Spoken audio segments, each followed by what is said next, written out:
initiative because it is a much felt need. It should have happened a long time ago. But there's no right time. Today is the right time. So your effort to bring a federation is a big word. Federation means all-inclusive. You've got to bring everybody together to make a force for good. Force for the good of the nation, force for the good of the people who are involved. And you all have been, the entrepreneurs have been responsible, according to the Asian Development Bank, 75% of enterprises, as well as 52% of the GDP. So where did we go wrong?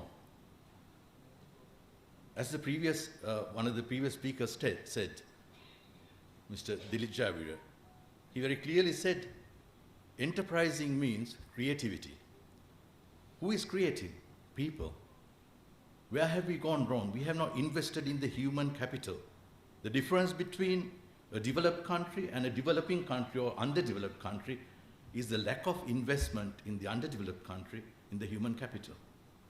This is the reason why children want to go abroad, where the human capital is appreciated and invested upon. This whole thing about MSMEs came into being because of the Parat execution. That was the reason. They were hiding, they were underground. Nobody knew even that 52% of our GDP was generated by these MSMEs. When Parat execution came, everybody rose up. Who created this problem? The moratorium. When you declare a moratorium, isn't it common sense that you should restructure those loans, make it, because these people are performing earlier. How did they perform? They created revenue. They continue to create revenue. But shouldn't you match the revenue with their obligations, debt obligations? They didn't do that. They didn't restructure, they just dumped and created a debt balloon which burst. And unlike these big businessmen, entrepreneurs, they will hedge their personal property. They will offer them as security. And when Parat execution happened, nobody looked at non-performing loans only. What about the person who's willing to perform and trying to perform? Akriya Naya, පිටිපස සිටින සක්‍රිය පුද්ගලයා දිහා බැලුවද? That is the difference between looking at the human capital and looking at the cents, rupees and cents. So this is why we came into this problem is because we invested money in mega projects. The government invested in mega projects that did not add value to the human capital. They were just behaving like businessmen, bad businessmen, or bankers, printing money, ruining the economy. If they had been investing in the human capital, I think we wouldn't have been in this mess today. Unfortunately, the MSMEs have to take the brunt of it. As the 52% contributors to the GDP, today they have to ask for suspension of Parat execution. What happens after the suspension is over? Are they going to again go back to with a bigger debt? Because suspension means that during that period, nobody looked at their businesses, nobody did any analysis. We have big data, no, not in Sri Lanka. So what are you going to do? As a seasoned banker, I have been an advocate of a national recovery and renewal bank, what they call a bad bank. If you want to look it up, BlackRock Bank is a model where you take up all the bad loans or non-performing loans and then looking to the inside, the entrepreneur, the human capital that is functioning or wanted to have an idea to work, look at that person and take that idea, give more capital if necessary, give expertise, and renew or redevelop the business. So I think the only solution, as I think Mr. Dilip Javira said, you have to have a specialist team doing it, not the commercial bankers. Commercial bankers' agenda is different. They work not on human capital, they work on margins.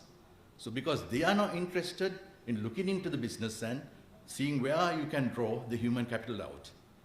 So you need what we call a national bad bank, but it can turn out to be a golden bank because those non-performing loans, there is a person behind that non-performing loans who's trying to perform.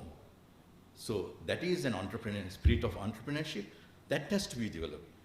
Only then, I think we can get out of this mess. So before this suspension of priority execution finishes in December, unless there is a bad bank, national bad bank, as a public-private partnership, because obviously you need capital. ADB, IFC, they will come into the fore. I'm sure they will be on board to do something like that. You have to do that. And in fact, IFC, I was in the Maldives, I was developing their banking sector for housing in 2008, and the world global financial crisis struck.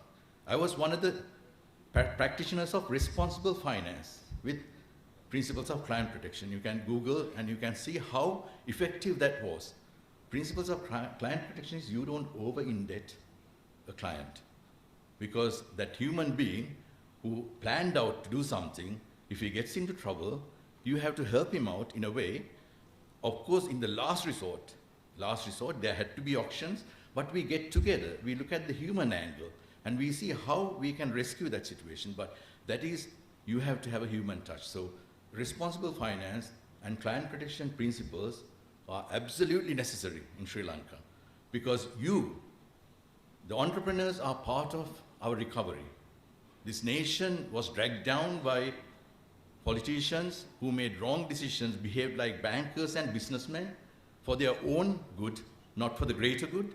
But you, individually, you want to look after your families, you want to look after your community. So you have come with ideas to create entrepreneurship. So micro, medium, and small and medium enterprises are the lifeblood of our nation. That is the real engine of growth. So I think the only way, because in England or in the UK, farmers are entrepreneurs. They add value to their own products. They drive V8s, they have massive mansions, because farming is a lucrative industry. And as long as you're looking at a farmer as an entrepreneur, I think the farmer's children who get a degree from an agriculture degree from a university will be willing to go into it. So you have to create that mindset. Our country, people don't want to stay in this country. The young generation, we can't bring our children back to this country. I have 2 children. They're living in the UK. Very difficult to get them back, because they say there's no value to life. There's no feel-good factor.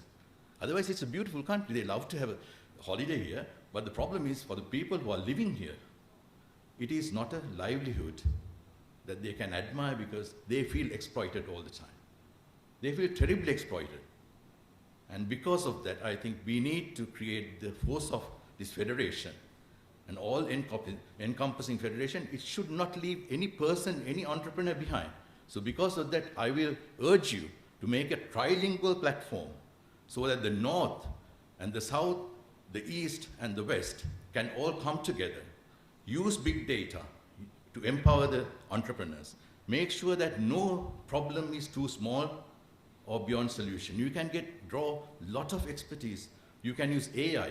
You can do many things to actually kickstart or springboard entrepreneurship onto the next level as part of recovery of this nation. So I wish all of you the great success that you deserve, and I hope that before this priority execution suspension is over, a solution will be found so that we come out of this mess and also help Sri Lanka to come out of this mess. Thank you very much. All the best to you. Thank you.